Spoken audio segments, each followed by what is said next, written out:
Hello friends, welcome to शिक्षक prep. तो friends, हम सीटेट एग्ज़ाम की प्रिपरेशन कर रहे हैं और अभी हमारी सीडीपी की प्रीवियस ईयर क्वेश्चन पेपर की सीरीज़ चल रही है। इस सीरीज़ में हमने टोटल 40 क्लासेस ऑलरेडी कर ली हैं, यानी कि हमने सीडीपी पेपर 1 पेपर 2 दोनों के 40 प्रीवियस ईयर के क्वेश्चन पेपर के सेट लगा लिए हैं। आज की जो हमारी क्लास है वो क्लास नंबर 41 है। तो चलिए स्टार्ट करते हैं आज की क्लास। और हर क्लास की तरह आपको यहाँ पर हर क्वेश्चन का डिटेल्ड एक्सप्लेनेशन दिया जाएगा। और फ्रेंड्स, आपको क्लासेस बहुत ज़्यादा पसंद आ रही हैं एंड आई होप कि आपको ये एग्ज़ाम में भी इतनी ही ज़्यादा हेल्प करेंगी। साथ ही साथ हमारी अदर सब्जेक्ट्स की भी क्लासेस चल रही हैं, आप चाहें तो उन्हें भी देख सकते हैं। तो चलिए स्टार्ट करते हैं आज की क्लास। और क्लास स्टार्ट करने से पहले मैं आप लोगों को कहना चाहूँगी, अगर आप लोग चैनल पर पहली बार आए हैं तो आपको कुछ इंपॉर्टेंट चीज़ें बतानी है, जैसे कि टैग वर्ड्स की सारी क्लासेस मैंने आपको ऑलरेडी करवाई हैं। सभी के लिंक आपको डिस्क्रिप्शन में मिल जाएंगे फ्रेंड्स, क्योंकि प्रीवियस ईयर क्वेश्चन पेपर और टैग वर्ड्स ये दोनों आपके सीटेट एग्जाम में बहुत ज़्यादा हेल्प करते हैं। साथ ही साथ नोट से रिलेटेड जो इन्फॉर्मेशन है वो आपको स्क्रीन पर दिख ही रही होगी। तो चलिए स्टार्ट करते हैं। और आज की क्लास का सबसे पहला क्वेश्चन है आपके सामने, एक शिक्षक के लिए निम्नलिखित में से कौन सी सर्वाधिक प्रभावी विधि हो सकती है जो उनकी इस अपेक्षा को पूरी कर सके कि वंचित विद्यार्थी भी अपनी भागीदारी में सफल हों। तो पहला ऑप्शन है, उनकी सफलता के लिए उनके अंदर क्षमता के प्रति विश्वास भावना को अभिव्यक्त करना। दूसरा है, पढ़ाए गए विषयों में रुचि को विकसित करना। तीसरा है, उन्हें अपने लक्ष्य को प्राप्त करने के लिए अन्य बच्चों के साथ तुलना करना। और चौथा है, इस बात पर बल देना कि आपकी उनसे अधिक उम्मीदें हैं। तो देखिए, जो स्टूडेंट्स ऑलरेडी इस सीरीज से जुड़े हुए हैं उन्हें अपना आंसर भी मिल गया होगा, क्योंकि टैग वर्ड्स के अकॉर्डिंग आप ऑप्शंस को यहाँ से एलिमिनेट कर सकते हैं फ्रेंड्स। जैसे मैंने आपको हमेशा बताया है कि अगर किसी भी ऑप्शन में आपको दिख रहा है कि बच्चों में तुलना करी जा रही है किसी भी चीज़ को लेकर, तो वो ऑप्शन आपका हमेशा नेगेटिव होता है, यानी कि वो क्वेश्चन का आंसर नहीं हो सकता। इस तरीके से आपको टैग वर्ड्स काफ़ी हेल्प करेंगे फ्रेंड्स। टैग वर्ड्स में क्या है ना कि क्या पॉजिटिव होते हैं, क्या नेगेटिव होते हैं, कैसे उनको यूज़ करना है, अप्लाई कैसे करना है क्वेश्चन में, ये सब मैंने आपको डिटेल में बताया हुआ है। और सारे सब्जेक्ट्स का CDP, Hindi, EVS, maths, English जितने भी हैं, एक बार आप जाकर ज़रूर चेकआउट कीजिएगा, बिलीव मी, क्योंकि उसी स्ट्रेटजी के साथ मैंने खुद भी अपनी प्रिपरेशन करी थी और मेरे दोनों पेपर क्वालिफाई हुए थे।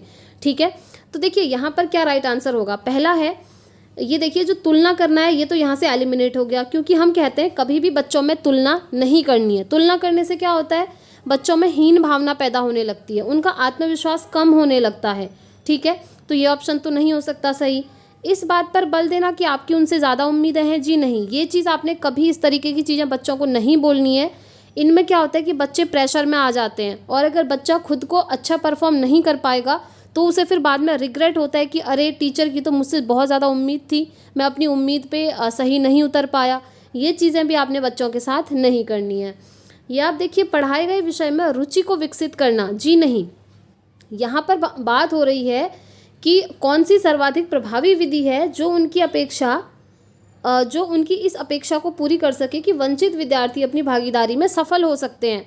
तो इसके लिए ऐसा नहीं है कि आप रुचि को विकसित करेंगे, वो सफल हो सकते हैं। इसके लिए आपने क्या करना है, विद्यार्थियों को क्या करना है, उनकी सफलता के लिए उनके अंदर क्षमता के प्रति विश्वास भावना को अभिव्यक्त करना है, यानी कि उनको ये भरोसा दिलाना है कि आप ये काम कर सकते हैं। ठीक है, उनके अंदर जो चीज़ें हैं उनको बाहर निकालनी है, उनको समझाना है कि आपके अंदर इतनी एबिलिटी है कि आप ये काम कर पाएँ। तो इस तरीके से बच्चे को क्या करना है, मोटिवेट करना है, अभिप्रेरित करना है, और ये आपका हमेशा पॉजिटिव होता है। ठीक है, तो पहला ऑप्शन इस क्वेश्चन का एकदम राइट हो जाएगा। आगे बढ़ेंगे, नेक्स्ट क्वेश्चन पे चलेंगे। प्रतिभाशाली विद्यार्थियों के सफल समावेशन हेतु एक अध्यापक को निम्न में से क्या करने से बचना चाहिए, यानी कि क्या नहीं करना चाहिए है इसका मतलब। ठीक है, पहला है, विविध दृष्टिकोण को व्यक्त करने के मौके देने चाहिए, इट इज़ अ बेस्ट, ये तो आपने करना चाहिए। दूसरा है, विद्यार्थियों को शैक्षणिक संवर्धक गतिविधियां प्रदान करनी चाहिए, हाँ आपको ये भी करना है। थर्ड है, अध्यापक केंद्रित पाठ्यक्रम को लागू करना, तो ये यहाँ पर आपका गलत हो जाएगा फ्रेंड्स, क्योंकि देखिए, कभी भी अगर आप पढ़ा रहे हैं तो पढ़ाना जो है आपका अध्यापक केंद्रित नहीं होना चाहिए, बल्कि बाल केंद्रित होना चाहिए। ठीक है, एंड फोर्थ ऑप्शन देख लेते हैं, विद्यार्थियों को उनकी रुचि के अनुसार स्वतंत्रता परियोजनाएं करने देना, जी नहीं, यहाँ पर किस चीज़ से आपको बचना है, क्या चीज़ नहीं करनी है, आपको ये नहीं करनी है, यानी कि जो पाठ्यक्रम है ना उसको अध्यापक केंद्रित नहीं बल्कि बाल केंद्रित बनाना है। अब ये अध्यापक केंद्रित और बाल केंद्रित क्या होता है? तो देखिए फ्रेंड्स, अध्यापक केंद्रित मतलब होता है कि सब कुछ अध्यापक के अकॉर्डिंग चल रही है, यानी कि जब टीचर का मन कर रहा है वो तब पढ़ा रहे हैं, जब टीचर का मन जो चैप्टर कराने का कर रहा है वो करा रहे हैं, ठीक है। यानी कि उसमें बच्चों की रुचि नहीं देखी जा रही है, सिर्फ अध्यापक की रुचि देखी जा रही है। तो ये होता है आपका अध्यापक केंद्रित, जो कि आपका सही नहीं होता है। हमेशा जो आपका करिकुलम है, पाठ्यक्रम है, वो कैसा होना चाहिए? बाल केंद्रित होना चाहिए, यानी कि बच्चा केंद्र में होना चाहिए। कहने का मतलब है कि यहाँ पर पाठ्यक्रम इस तरीके से रेडी किया जाता है कि बच्चे को ध्यान में रखा जाता है, बच्चे की रुचि को ध्यान में रखा जाता है, उसकी नीड को ध्यान में रखा जाता है। यानी कि ओवरऑल ये देखा जाता है कि बच्चों को हमने ज्ञान देना है तो बच्चों के कंफर्ट के अकॉर्डिंग होना चाहिए, और इस तरीके से ज्ञान देना है कि बच्चों के लिए वो क्या हो? रुचिपूर्ण ज्ञान भी हो, रोचक भी लगे, और आने वाले भविष्य में वो ज्ञान बच्चों के काम भी आए। इसीलिए कहते हैं कि जो हमारा पाठ्यक्रम है या फिर टीचिंग से रिलेटेड जो भी हमारी व्यवस्था है, उस सभी में बच्चे को केंद्र में रखना है, सेंटर में रखना है, जिसको हम कहते हैं बाल केंद्रित शिक्षा, यानी कि चाइल्ड सेंटर्ड एजुकेशन, ठीक है। अब ये थ्योरी की क्लासेस में भी मैं आपको करवा चुकी हूँ, और यहाँ पर क्वेश्चन में जैसे जैसे आएगा क्वेश्चन में भी हम एक्सप्लेन करते हुए चलेंगे, ठीक हो गया। तो ये ऑप्शन इसका बिल्कुल राइट हो गया। और इसका समर्थन कौन कौन करता है ये भी ध्यान रखेंगे। इसका समर्थन NCF 2005 भी करता है, RTE 2009 भी करता है, NEP 2020 भी करता है। यानी कि जितने भी आप टर्म्स देख रहे हैं ये सभी कहते हैं कि जो एजुकेशन है वो कैसी होनी चाहिए? चाइल्ड सेंटर्ड होनी चाहिए, बच्चा सेंटर में होना चाहिए, और बच्चों की रुचि के अकॉर्डिंग पढ़ाना चाहिए, ठीक है। तो ये इसका राइट आंसर हो जाएगा, क्योंकि आपसे पूछा है किस चीज़ से बचना चाहिए, क्या नहीं करना चाहिए। तो अध्यापक केंद्रित नहीं होना चाहिए बल्कि बाल केंद्रित होना चाहिए। बाकी सारे यहाँ पर पॉजिटिव हैं। देखिए, विद्यार्थियों की उनकी रुचि के अनुसार स्वतंत्रता योजनाएं दी जाए। जी हाँ, बिल्कुल, विद्यार्थियों को उनकी रुचि के अकॉर्डिंग आप काम देंगे तभी तो वो इंटरेस्ट के साथ सीख पाएंगे, है ना। अगर आप उन्हें कुछ ऐसा काम देंगे कि बच्चों की रुचि नहीं है तो फिर वो उस चीज़ को अच्छे से सीख नहीं पाएंगे। देखिए, शिक्षार्थियों को शैक्षणिक संवर्धक गतिविधियां, जी हाँ, ज़्यादा से ज़्यादा एक्टिविटीज़ करानी है, तभी तो बच्चे कहते हैं ना कि लर्निंग बाय डूइंग, करके सीखना। बच्चे खुद से जब एक्टिविटीज़ करते हैं तब वो ज़्यादा अधिक सीख पाते हैं। और ये चीज़ कौन कहते हैं? जॉन डीवी कहते हैं, ध्यान रखिएगा। बाकी सभी लोग भी कहते हैं, लेकिन इसके जो जन्मदाता माने जाते हैं वो जॉन डीवी माने जाते हैं, ठीक है। लर्निंग बाय डूइंग के, करके सीखना, जहाँ पर बच्चे खुद से एक्टिविटीज़ करते हैं, बच्चे खुद से एक्टिव होते हैं। फर्स्ट ऑप्शन भी यहाँ पर सही है कि अलग अलग दृष्टिकोण को व्यक्त करने के बच्चों को मौके देने हैं, यानी कि बच्चों को आपने अवसर देने हैं खुद को रिप्रेजेंट करने के। इससे क्या होगा? बच्चों के मन की हेजिटेशन थोड़ा सा दूर होगी, और ये भी आपका पॉजिटिव चीज़ है। लेकिन क्वेश्चन में नेगेटिव पूछा है कि किस चीज़ से बचना चाहिए, तो हमें ऑप्शन थर्ड से यहाँ पर बचना चाहिए। आगे बढ़ते हैं नेक्स्ट क्वेश्चन पे। पियाजे के अनुसार आनुवंशिक रूप से क्रमादेशित जैविक परिवर्तनों का होना क्या कहलाता है? अब देखिए, पियाजे इनकी बात करते हैं, है ना। ये जो ऑप्शंस आप देख रहे हैं, तो इसमें से राइट आंसर क्या होगा कि आनुवंशिक रूप से क्रमादेशित जैविक परिवर्तनों का होना कहलाता है संतुलन, अनुकूलन, परिपक्वता या सामाजिक प्रसारण। तो ये होता है आपका परिपक्वता, यानी कि मैच्योरिटी। और जो पियाजे हैं वो मैच्योरिटी को बहुत ज़्यादा महत्व देते हैं, ध्यान रखिएगा, क्योंकि देखिए ये एज को इम्पोर्टेंस देते हैं, और जो मनोवैज्ञानिक एज को इम्पोर्टेंस देंगे वो मैच्योरिटी को भी तो इम्पोर्टेंस देंगे। आप इस तरीके से समझ सकते हैं, जैसे इन्होंने विकास की 4 अवस्थाएं बताई, और उन अवस्थाओं में इन्होंने एज जो है फिक्स कर दी कि इस एज में बच्चा इतनी चीज़ें सीखेगा। जैसे उन्होंने ये जो हम देख रहे हैं ना, ये 4 स्टेजेस हैं, ठीक है। पियाजे के ये जो विकास के उन्होंने चरण बताए थे, डेवलपमेंट की 4 स्टेजेस बताई थी। कौन कौन सी बताई थी? Sensory motor, pre operational, concrete operational और फॉर्मल ऑपरेशनल। ये तो मैंने आपको ट्रिक के साथ याद करवाई हुई है ना।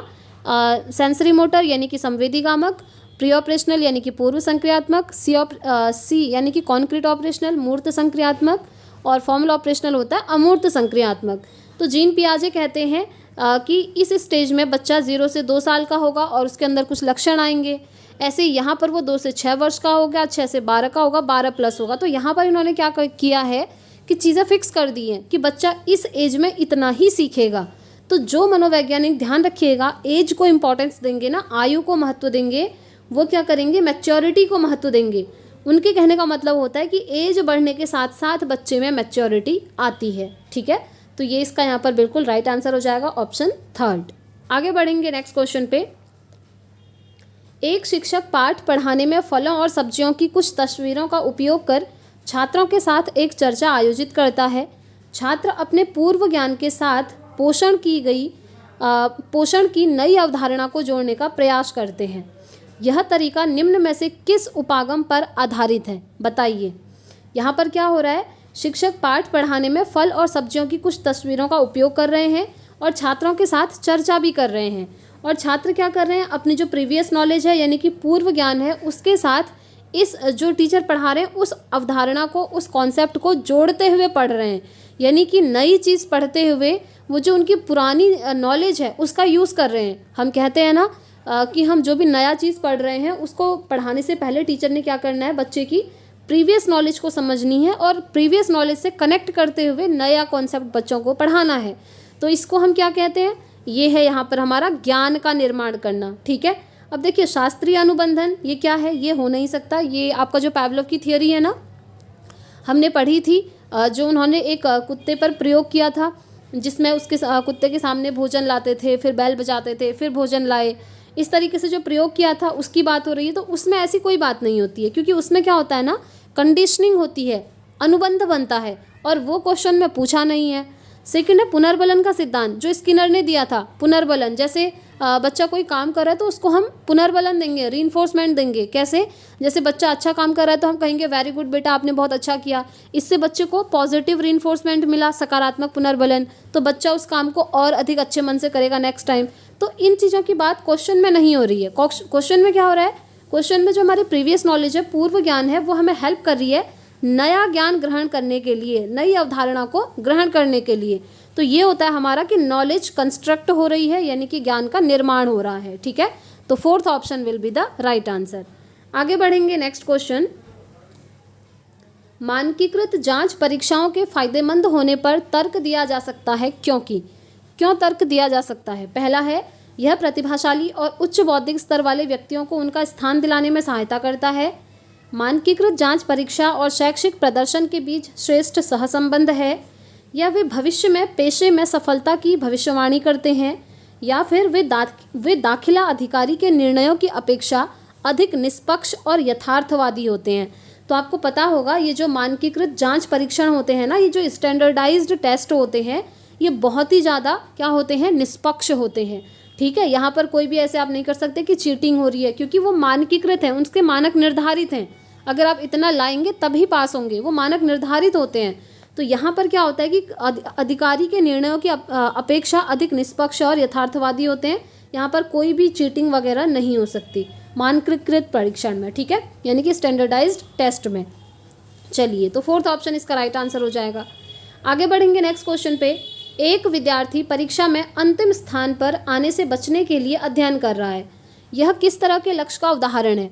यानी कि वो सिर्फ वो इसलिए पढ़ रहा है क्योंकि वो अंतिम स्थान आने से बचना चाहता है, यानी कि वो लास्ट नहीं आना चाहता क्लास में, इसलिए वो पढ़ाई कर रहा है। तो उसका लक्ष्य क्या है, आपसे ये पूछा है। मैंने आपको बहुत बार बताया भी है। पहला है महारत हासिल करने की दिशा में उन्मुख होना। जी नहीं, महारत हासिल करना मतलब होता है मास्टरी गेन कर लेना। जैसे बहुत सारे लोग पोस्ट ग्रेजुएशन करते हैं ना किसी एक सब्जेक्ट से, मतलब वो उस सब्जेक्ट में क्या करते हैं, मास्टरी हासिल करना चाहते हैं। उन्हें इस चीज़ से मतलब नहीं है कि मैं क्लास में अंतिम आऊँगी, फर्स्ट आऊँगी या लास्ट आऊँगी, इस चीज़ पर वो फोकस नहीं करते। वो बस फोकस करते हैं कि मुझे इस सब्जेक्ट में मास्टरी हासिल करनी है, इस सब्जेक्ट को मुझे डीपली समझना है, पढ़ना है। ये होता है महारत हासिल करना, जिसे हम कहते हैं मास्टरी हासिल करना।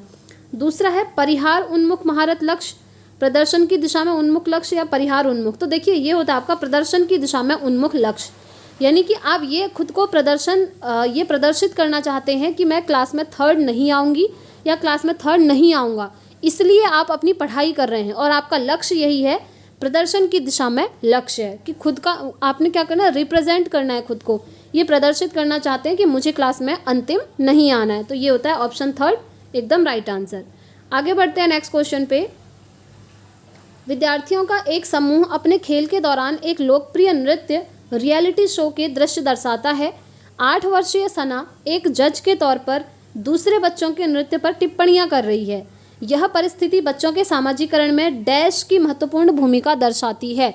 सामाजिकरण चैप्टर याद कीजिए, मैंने आपको बहुत बार समझाया है। सबसे पहले एक चीज़ ध्यान रखिएगा, बच्चे के सामाजिकरण की जो प्राथमिक एजेंसी होती है वो परिवार होती है। ठीक है, ये क्वेश्चन काफ़ी बार पूछा जाता है, ये ध्यान रखिएगा, क्योंकि जो बच्चे का सामाजिकरण है ना, सोशलाइजेशन है, वो फैमिली से स्टार्ट हो जाता है। कैसे? जैसे जब बच्चा जन्म लेता है तो फैमिली मेम्बर्स को देखता है, धीरे धीरे वो किस तरीके से बातचीत कर रहे हैं, तो उनका अनुकरण करके, नकल करके बोलना सीख जाता है बिना स्कूल गए हुए। तो इस तरीके से बच्चे का सामाजिकरण परिवार से ही होने लगता है। तो हम कहते हैं कि सामाजिकरण की प्राथमिक एजेंसी फैमिली है। अब यहाँ पर क्वेश्चन में कह रहा है कि एक समूह अपने खेल के दौरान एक लोकप्रिय नृत्य रियलिटी शो के दृश्य दर्शा रहा है। अब ये जो रियलिटी शो है ये किससे रिलेटेड है? ये हमारे मीडिया से रिलेटेड है ना। और देखिए 8 वर्षीय सना एक जज के तौर पर दूसरे बच्चों के नृत्य पर टिप्पणियां भी कर रही है। तो ये परिस्थिति बच्चों के सामाजिकरण की कौन सी भूमिका निभा रही है? तो ये है मीडिया की महत्वपूर्ण भूमिका, क्योंकि ये सब हम देखते ही हैं मीडिया में, टीवी शो वगैरह लिखा भी है रियलिटी शो, है ना। तो इसका राइट आंसर क्या हो जाएगा? मीडिया। तो option 3 will be the right answer. Next question, निम्न में से किस सिद्धांतकारी ने कहा कि संज्ञानात्मक विकास एक सहयोगात्मक प्रक्रिया है? संज्ञानात्मक विकास क्या है? एक सहयोगात्मक प्रक्रिया है। पहला है वाइगोत्स्की, दूसरा है पावलोव। वही इवान पावलोव कौन है? ये वही हैं जिन्होंने डॉगी पर वो प्रयोग किया था। और पावलोव क्या है? व्यवहारवादी हैं, ध्यान रखिएगा। और ये वाइगोत्स्की क्या है हमारे? ये वाइगोत्स्की देखिए, पावलोव क्या है? बिहेवियरिस्टिक है, यानी कि व्यवहारवादी हैं। और ये क्या है हमारे? कंस्ट्रक्टिविस्ट हैं, यानी कि संरचनावादी हैं, लेव वाइगोत्स्की। ठीक है। और चलिए हम आंसर पे चलते हैं पहले। तो देखिए संज्ञानात्मक विकास एक सहयोगात्मक प्रक्रिया है, कहने का मतलब है कि आपका जो दिमाग है, जो दिमाग का विकास हुआ है, ये लोगों के साथ एडजस्ट होने में आपको हेल्प करता है। साथ में ये कोऑपरेटिव लर्निंग की भी बात करते हैं और ये कहते हैं कि एक दूसरे को सहयोग के द्वारा भी बच्चा सीख सकता है। जैसे स्कूल में क्या होता है, एक क्लास में 2 बच्चे हैं, एक बच्चा है जिसका मैथ सब्जेक्ट अच्छा है, वहीं दूसरा बच्चा है जिसका इंग्लिश अच्छा है। तो ये बच्चे क्या करते हैं, अपना जो सब्जेक्ट अच्छा है एक दूसरे बच्चे को ये पढ़ा सकते हैं। मतलब क्लासरूम में खुद ही बच्चे अपनी की क्लास के बच्चों के साथ सहयोगात्मक अधिगम कर सकते हैं। तो इस सहयोगात्मक अधिगम या सहयोगात्मक प्रक्रिया की बात कौन करते हैं? ये करते हैं वाइगोत्स्की। ध्यान रखिएगा, वाइगोत्स्की कोऑपरेटिव लर्निंग को बढ़ावा देते हैं, सहयोगात्मक अधिगम, सहयोगात्मक प्रक्रिया को बढ़ावा देते हैं। वो कहते हैं कि बच्चे एक दूसरे के साथ सहयोग करके ज़्यादा अच्छे से चीज़ें सीख सकते हैं। और एक चीज़ मैंने आपको हमेशा बोली है, जहाँ भी वाइगोत्स्की का नाम आ जाए आपके दिमाग में 3 चीज़ें चलनी चाहिए। कौन सी? SCL।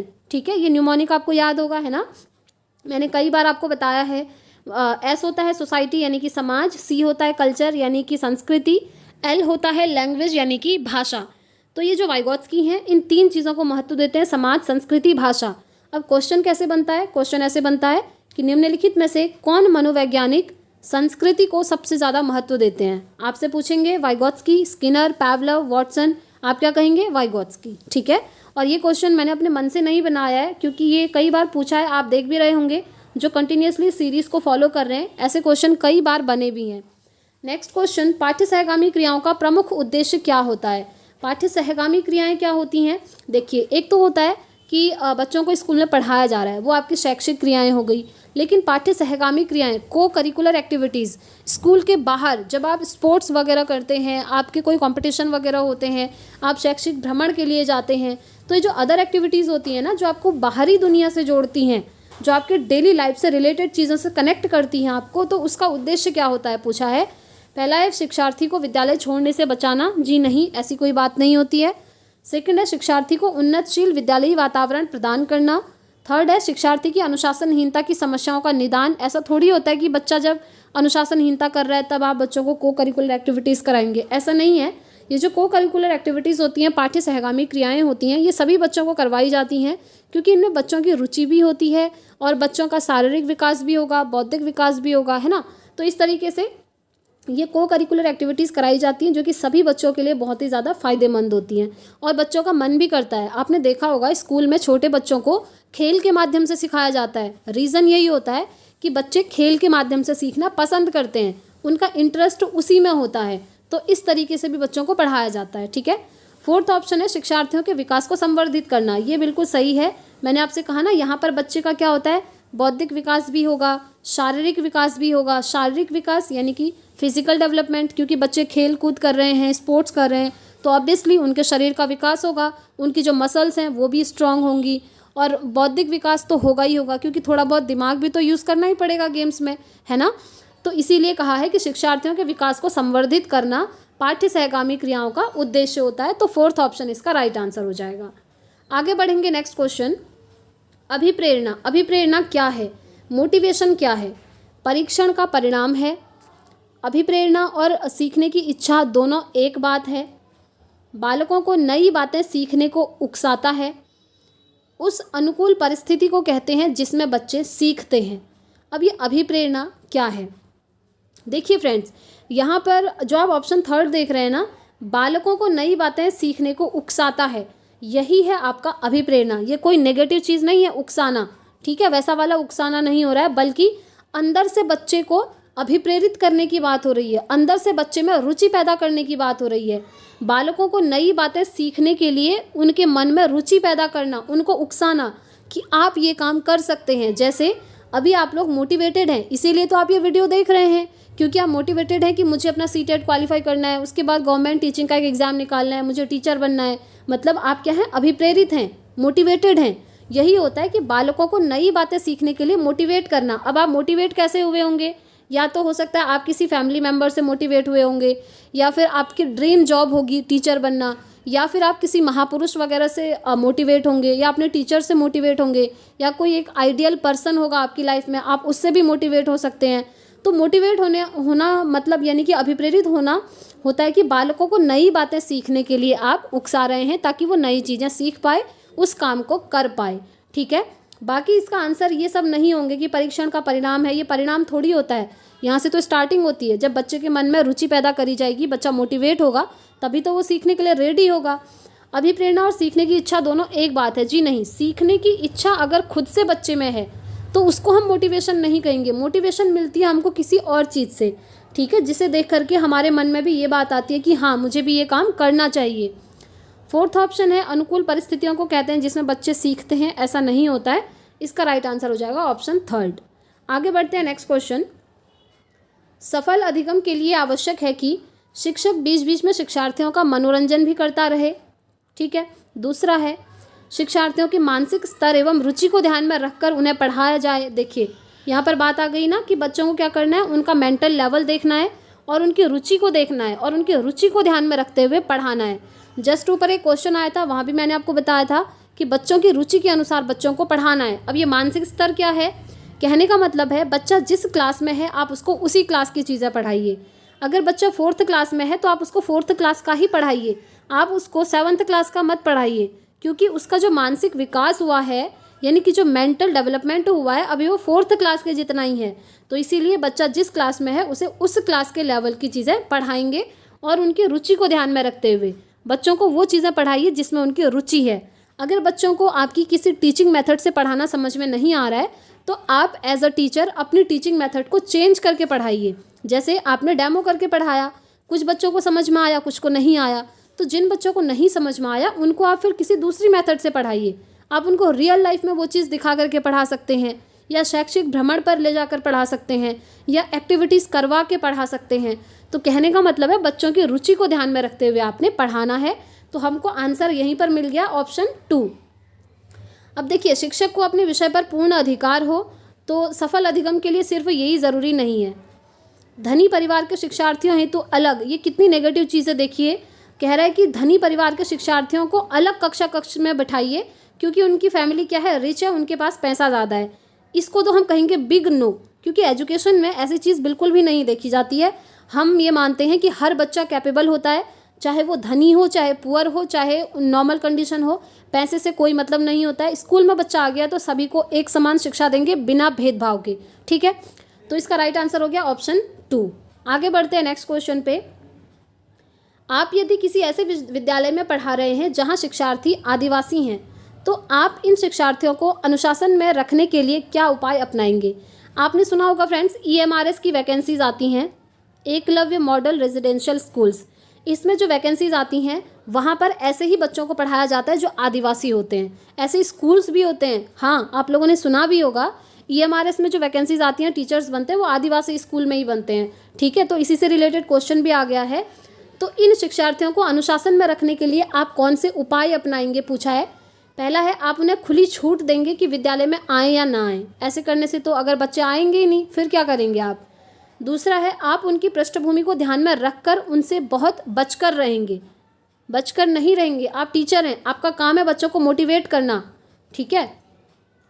थर्ड है, आप उनकी पाठ्यचर्या को इस प्रकार सुसंगठित करेंगे कि वह उनकी आवश्यकताओं की पूर्ति में सहायक हो। ऐसा करने से अनुशासनहीनता की समस्या स्वतः ही समाप्त हो जाएगी या कम हो जाएगी।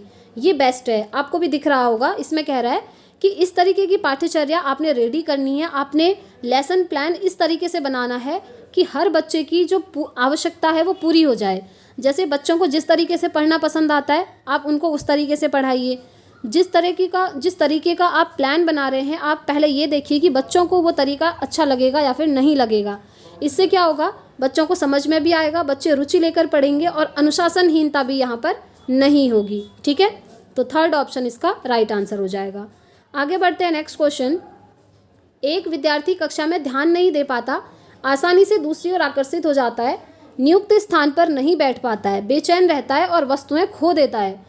ये गुण निम्न में से किसके संकेतक हैं? आपसे ये पूछा है। पहला है अवधान न्यूनता अति सक्रियता विकार।